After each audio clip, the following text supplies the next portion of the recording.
lettres rugueuses. Alors, vous pouvez faire avec des lettres rugueuses que je vais vous proposer. Petite histoire pour Maria Montessori. Donc, Maria Montessori, c'est même la première femme médecin en Italie. La première femme à devenir médecin en Italie dans les années 30. Et durant ses études, elle a travaillé dans un asile psychiatrique en tant que médecin. Et là, elle a vu des enfants, puisqu'à l'époque, les enfants étaient mélangés avec les adultes. Et d'ailleurs, chaque cas n'était pas séparé. Toutes les pathologies étaient mises ensemble. Et ces enfants-là n'étaient pas du tout sollicités au niveau scolaire. Et en voyant ça, elle a voulu faire quelque chose. Elle a voulu montrer que les enfants, ces enfants-là, pouvaient réussir. Et elle s'est mis une espèce de challenge de montrer au monde, même, parce que ça a été loin, que les enfants pouvaient réussir leur certificat d'études, des certificats d'école. Ils pouvaient réussir autant, et même mieux, que des enfants scolarisés dans une école. Donc, durant ses études, elle a observé ses enfants, elle les a déjà isolés, elle les a mis avec tous les enfants, et dans les ambiances Montessori, on observe beaucoup. On observe les enfants, on observe les adultes. Ça permet justement de pouvoir corriger ce qui va ou mettre en valeur ce qui ne va pas, ou de pouvoir observer un enfant, savoir comment on pourrait travailler plus, ce qu'on pourrait faire, puisque justement, dans les ambiances Montessori, c'est que l'enfant est maître de son travail, c'est qu'il est autonome vis-à-vis de son travail, vis-à-vis de son apprentissage, qu'il peut choisir s'il est dans sa période sensible de maths de faire tel travail. C'est ce qui différencie des autres écoles. Après, encore une fois, il y a de plus en plus d'écoles publiques, beaucoup d'institutrices qui mettent en place des ateliers d'autonomie. Alors, donc Maria Montessori a observé parce qu'elle observait beaucoup, a observé qu'un des enfants avait justement tracé sur une pochette qu'elle avait, un sac, et il y avait marqué son nom. Et elle a vu l'enfant le tracer avec son doigt, et après le répéter. Et du coup, grâce à ça, elle s'est dit, c'est vrai que l'enfant, en traçant la lettre, il ne la voit pas seulement écrite, il la trace, il la vit, il le ressent, il y a du sensoriel, il y a du visuel, il y a du toucher, il y a plein de choses. Et du coup, en traçant et en disant le son. Donc, c'est de là, en fait, que beaucoup de matériel Montessori sont nés, grâce à ces études qu'elle a fait dans cette école-là, dans cet asile psychiatrique pour les enfants. Et elle a pu créer beaucoup de matériel Montessori qui sont actuellement dans les écoles, dans les ambiances Montessori. Et d'ailleurs, pour la petite histoire, elle a réussi, grâce à ça, à son travail, à ses observations, à ce qu'elle a créé, justement, qui se retrouve encore dans les écoles, les lettres rugueuses en anglais. Les enfants ont réussi à avoir leur certificat. Je crois que même tous l'ont eu. Donc, tout est possible. Voilà pour la petite histoire. Dans les ambiances Montessori, c'est forcément mis sur une étagère puisque l'enfant puisse avoir accès quand il veut.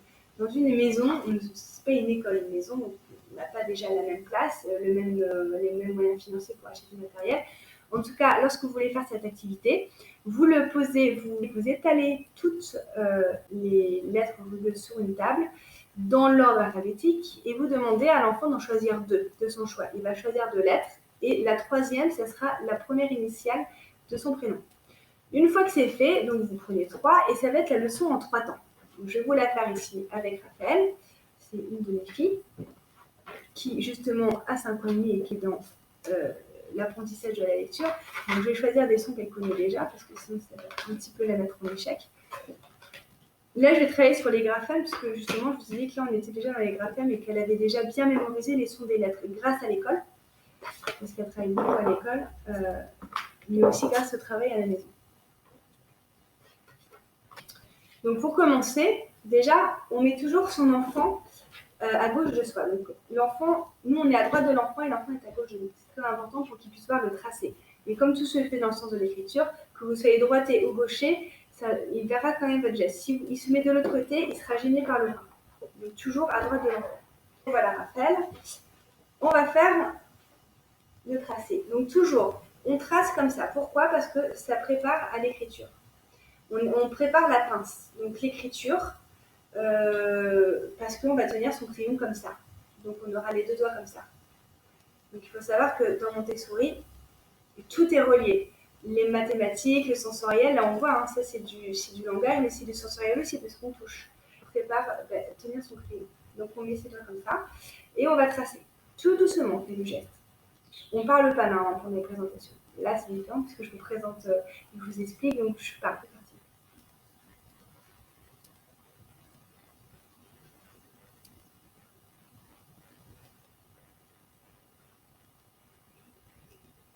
O.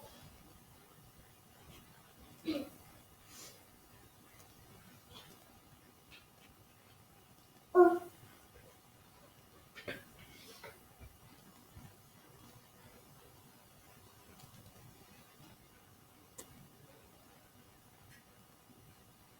Ch.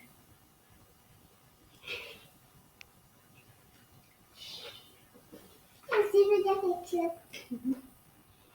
Qui aussi, des fois, on peut se tromper des lettres, des fois, parce que ça, c'est pareil, du coup, des fois, on peut dire celle-là, et celle-là, dire. Ouais, c'est pour ça qu'il faut prendre des sons qui se ressemblent pas, qui n'ont pas les mêmes. Donc c'est vrai que oui, du coup moi j'ai pris le che et le fe, ça se ressemble trop. Exactement, Raphaël. Inverse là.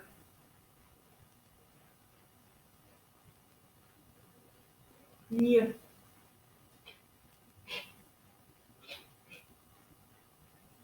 Mieux. Une fois que l'enfant a fait, déjà vous pouvez observer au début quand il va tracer, il va pas vraiment faire comme vous l'avez fait, soit parce qu'il est, même s'il a regardé, bon des fois il va pas non plus, mais il va pas comprendre le sens, même si vous l'avez fait, il va vous faire il va pas vous faire le bon tracé, le A, il va pas le faire à l'endroit, il saura pas comment faire, même si vous avez montré. Tant pis, vous dites rien, vous le laissez faire et c'est-à-dire qu'il faut le refaire plus tard parce qu'il n'est pas encore prêt. D'accord. Mais vous lui dites pas non, c'est comme ça. Il faut jamais vraiment, il faut pas mettre en échec un enfant ou lui dire ça va pas ce que tu as fait parce que il va se fermer. Et du coup, ça sera plus tard de le faire. Des fois, on a envie de le faire et on est aussi impatient. Et ça, c'est aussi, ça nous fait travailler aussi, nous, en tant que parents, c'est d'être patient. Et d'attendre et d'être patient que le résultat ne vient pas tout de suite. Moi, ça m'arrive aussi, hein, des fois, je suis impatiente. Et après, je me rends compte, voilà, j'étais trop vite ou je lui ai dit, non, mais ça va pas. Ça m'arrive aussi. Et voilà. Mais on a notre héritage aussi, notre héritage d'éducation. On a présenté avec là, on va. Donc ça, c'est la leçon en 3 temps. Première leçon, on nomme, c'est ce qu'on vient de faire. Deuxième leçon, on va demander à l'enfant de le reconnaître. Et troisième leçon, c'est de lui demander ce que c'est. Donc là, on en est à la deuxième leçon. Raphaël, est-ce que tu pourrais mettre ici le O? Très bien. Est-ce que tu pourrais donner le ch à Emmanuel? On peut aller lui faire aussi aller. En fait, le but, c'est qu'il bouge et qu'il s'amuse tout en apprenant la lettre. Est-ce que tu peux mettre le mieux ici? Le mieux. Ok. Bon, dès que c'est fait, vous le faites plusieurs fois pour voir s'il a bien compris, s'il a bien reconnu à chaque fois que le che, il vous a bien montré, qu'il n'a pas hésité. Une fois que c'est fait, vous faites la troisième leçon, hein, toujours dans la même journée, hein, c'est le même jour. C'est 3 leçons, vous ne faites pas le lendemain la troisième, non, vous faites tout d'un coup. Quand vous présentez les 3 sons, vous faites la leçon en 3 temps. Je nomme, je demande à l'enfant s'il reconnaît, et après je lui demande de nommer. Celui-là, c'est le mieux. C'est le mieux. Avec mieux, donc c'est mieux. Celui-là. Oh, Bien. et celui-là, c'est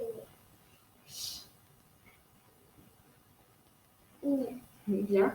On le refait plusieurs fois. Et donc, si on voit qu'il les reconnaît tous, on peut le refaire plusieurs fois. S'il a hésité, on lui redemande. Une fois que c'est fait, hop, ces 3-là, on les met de côté pour savoir ce qu'on a fait, on les laisse de côté. Et le jour d'après, on va refaire 3 encore, 3 différents. Donc là, j'ai fait les graphèmes, mais là, on est sur l'alphabet, hein, l'alphabet rugueux. Une fois que votre enfant reconnaît pas mal de lettres rugueuses, vous pouvez aussi acheter ce livre qui s'appelle Les lettres à toucher de Balthazar de Marie-Hélène Place et Caroline Fontaine-Riquet. C'était une éducatrice Montessori, donc le seul truc bizarre quand même, c'est que Balthazar a toujours ce bonnet avec son idéal. Mais bon, après, à part ça, vraiment, c'est vraiment très bien. Là, c'est les lettres à toucher. Ça permet de compléter les lettres rugueuses. Ou même, si vous ne voulez pas acheter les lettres rugueuses, mais c'est quand même mieux pour faire les leçons en 3 temps. C'est vraiment pour compléter, c'est un support pour compléter. C'est vraiment très bien fait. J'adore ces livres-là. Vous avez plein d'histoires pour les enfants. C'est rugueux, donc l'enfant peut s'aider. Et en plus, c'est quelque chose qu'il peut faire tout seul. Donc là, c'est vraiment pour l'aider et que lui-même se dise être autonome en disant tiens, je vais le revoir un peu. Donc vous avez des petits trucs comme ça. Ça lui permet de nommer en fait. C'est mon petit œil voix en fait à côté. Hein. Vous avez l'être rugueux, c'est mon petit œil voix. parce qu'on demande de reconnaître tout ce qui a le son A. Donc voilà, il y a bateau. Ah, il y a bateau, donc c'est le B aussi. Donc c'est vraiment, j'aime vraiment ces illustrations, c'est vraiment très bien. Donc c'est vraiment pour compléter. Je vous donnerai le lien si vous voulez Amazon. C'est dès 5 ans, hein, il y a marqué dès 5 ans, mais vous pouvez commencer avant. Hein. Vous pouvez commencer à 3 ans et demi, 4 ans, ça dépend encore de votre enfant et en tout cas de l'intérêt qu'il a à la lecture. Ça, après, il n'y a pas vraiment de règles. Vous pouvez aussi, parce que justement, comme je dis, tout est lié, vous avez la pince. Pour l'entraîner dans l'écriture, vous avez la vie pratique qui est les pinces.